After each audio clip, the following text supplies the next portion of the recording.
Activities పిల్లలు ఏం చదువుతున్నారు దీని మీద లిటిల్ బిట్ ఆఫ్ టైం ఉన్నది చర్చించుకోవడానికి. టైం టు టైం జరుగుతుంది. సో మరి అందులో ముఖ్యంగా ఏంటంటే లేడీస్ అయితే కనుక ముగ్గుల పోటీలు, తర్వాత కుర్చీలాట ఉన్నాయి. ఎవరికి ఇష్టమైన ఆట ఆట ఆడుకోవచ్చు. సో జెంట్స్ మీటింగ్ అంటే గవర్నమెంట్ స్కూల్స్లో అంత రాము. అదే ప్రైవేట్ స్కూల్ అయితే కనుక కంచర్గా వెళ్తారు. ఎందుకంటే డబ్బులు బాగా పెడతాం కదా, అక్కడ కేర్ ఎక్కువ తీసుకున్న పేరెంట్ ఆడుతుంది. ఇక్కడ క్రమంగా మీరు చూసుకోండి అంటారు.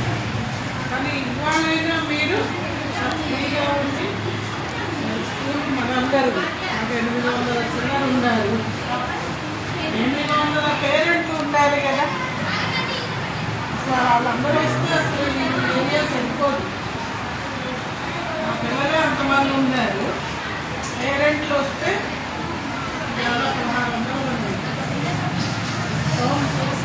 వచ్చి స్కూల్ డెవలప్మెంట్ అది గోనూరు గారు ప్రతి నిమిషం ఇక్కడే ఉంటారు సార్ పరంధామని గారు.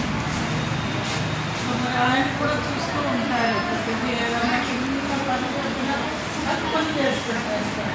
స్కూల్కి ఆయన మరగడం. మరి మీరందరూ వచ్చినందుకు థ్యాంక్స్ అండి. అందరికీ పనులు ఉంటాయి. మన పిల్లల కోసం ఒక్కడే ఉన్నా ఒక half day, minimum half day. అప్పుడే మీ పిల్లల గ్రోత్ తెలుస్తుంది, లేకపోతే తెలియదు. మీ బాధ్యత కూడా ఉంటుంది. ఒక టీచర్ మీదే వదిలేయండి. సాయంత్రం నుండి మీ